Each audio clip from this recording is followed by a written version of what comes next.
Salut Kevin, Salut. tu vas bien? Ouais, super, et toi? Très bien. Alors moi je me suis présenté tout à l'heure, je te laisse te présenter à ton tour. Bah, top. Moi, je suis Kevin, du coup, je suis responsable des opérations chez Lead Studio. Donc, mon job, c'est d'accompagner les équipes au quotidien, leur donner tous les bons outils pour qu'ils puissent travailler, et puis de traiter avec les clients, de gérer leurs attentes pour qu'on arrive à leur délivrer les leads de la meilleure qualité possible. Ok, très bien, très clair, merci. Donc du coup je dois te poser 5 questions. Ouais. Donc maintenant c'est aussi à ton tour. Donc je vais commencer avec la première. Donc quels sont les éléments essentiels à intégrer dans une campagne méta pour qu'elle se démarque dès le départ?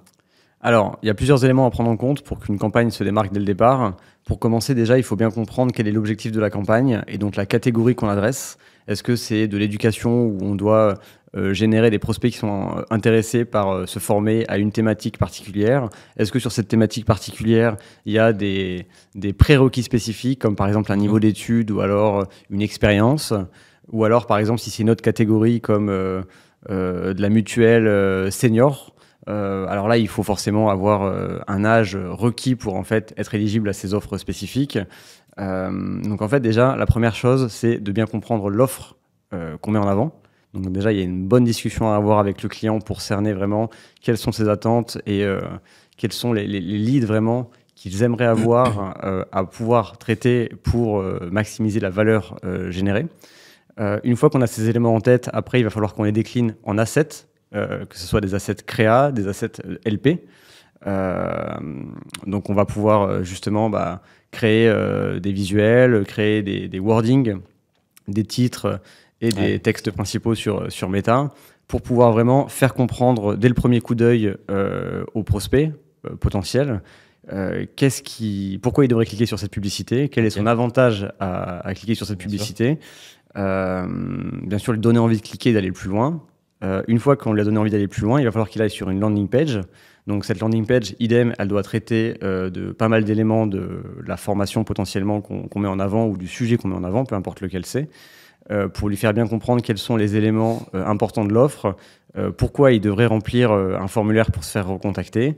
Et une fois qu'on l'a convaincu de remplir un formulaire pour pouvoir aller plus loin, là, en fait, après, on délivre le lead et théoriquement, si le travail est bien fait, le lead est de qualité.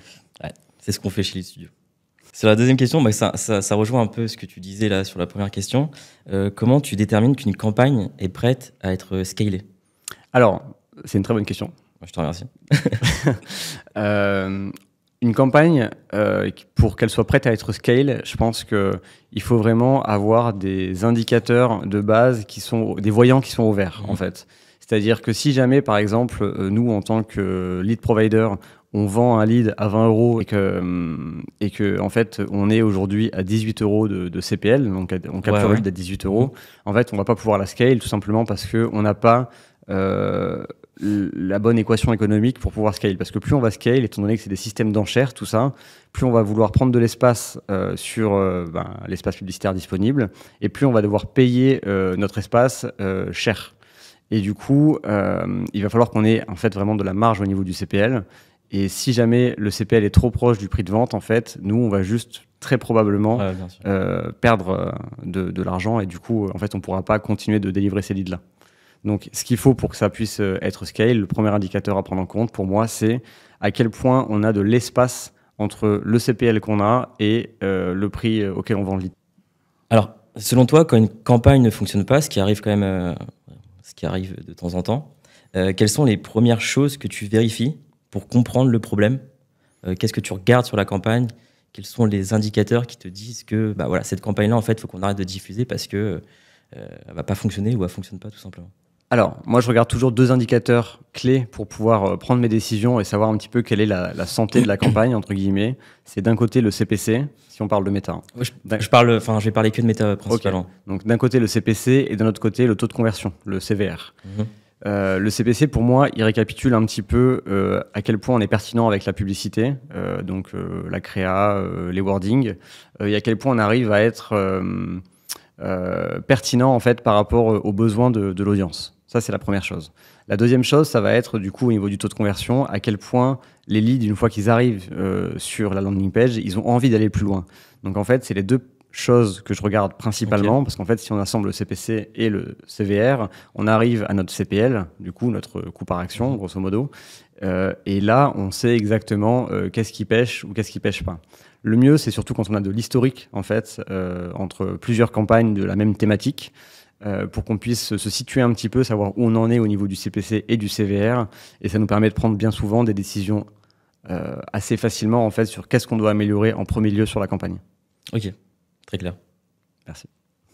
Donc toi qui as lancé pas mal de campagnes sur Meta, quand tu planifies tes tests, tu te concentres d'abord sur tes textes, sur les visuels, sur ton audience, sur les placements. Avant de lancer une campagne, qu'est-ce que tu regardes Il y a un moment, je regardais tout en même temps et j'avais une importance particulière pour la structure de la campagne avec les audiences, les placements, etc. Ouais. Mais aujourd'hui, les algorithmes ils sont tellement puissants que j'accorde quasi plus aucune importance à ça. En fait, maintenant, je laisse l'audience la plus large possible, les placements automatiques, et je laisse l'algorithme faire. Et en fait, aujourd'hui, moi, sur quoi je me concentre aujourd'hui, c'est ce que je vais appeler le ciblage par la créa, où en fait, là, on va arriver à passer le bon message dans une créa, mais aussi dans les wordings finalement, pour arriver à faire comprendre un message et que les algorithmes ils puissent utiliser cette information pour pouvoir cibler toujours les meilleures personnes possibles. Pour ça, du coup, il faut forcément que ce soit un ciblage le plus large possible avec des placements automatiques. Ok. De toute façon, moi, quand je lance une campagne, je le mets en full libre. Je mets pas de son d'intérêt. Donc, je te rejoins. On est d'accord. On est d'accord. Ok, très bien. Donc, du coup, c'est dernière question maintenant. La question marrante.